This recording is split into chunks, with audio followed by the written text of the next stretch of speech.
मुसळधार पावसामुळे पुण्यामध्ये ठिकठिकाणी पाणी साचलं। एकता नगरमध्ये काही नागरिकांच्या घरात पाणी शिरलं। या सगळ्या परिस्थितीचा राज्याचे उपमुख्यमंत्री आणि पुण्याचे पालकमंत्री अजित पवार यांनी आढावा घेतलाय। नुकसानग्रस्त भागात जात अजित पवारांनी पाहणी केली। यावेळी पुणेकरांनी झालेल्या नुकसानीची माहिती अजित पवारांनी दिली। सध्या ऍडमिशन प्रोसेस सुरू आहे, त्यासाठी सगळी कागदपत्र पाण्यात भिजली आहेत। अनेक कुटुंबाची कागदपत्र भिजली आहेत। ग्राउंड फ्लोअरला आमची घरं आहेत, त्यामुळे घरातल्या वस्तू देखील भिजल्या आहेत असं गारहाणं स्थानिक महिलांनी अजित पवारांना यावेळी सांगितलंय।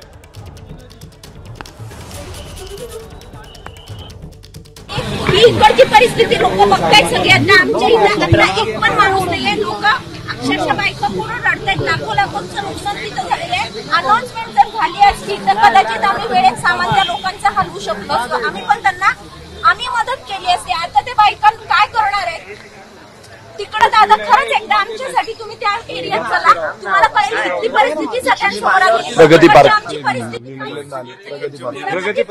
पहिल्यांदा आले दादा, तिकडे नाही का म्हणलं स्वतःचं मत काय त्या एरियात अनाउन्समेंटच झाली पहिल्यांदा पाणी यायचं कारण अधिकारी लोकांना आता कारण सर आम्हाला तर खरंच माहिती नाही। आम्हाला सकाळी आजूबाजूच्या लोकांचे फोन आले की पाणी आलेलं आहे, तेव्हा आम्हाला बघतोय तर पाणी एवढं भरले। मग अनाउन्समेंटची जर गाडी फिरली असती बरं आता तिथं पाणी आता उसरलंय सर 12 वाजता। नाही आता आम्ही पाणी वाढवायला सांगितलंय।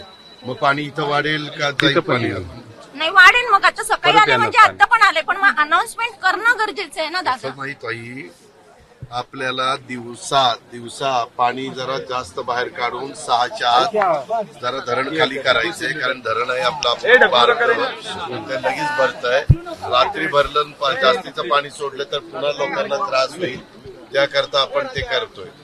आता वाजले जवळपास 4 वाजले, पाणी येणार दादा तिकडे। एबीपी माझा, उघडा डोळे बघा नीट।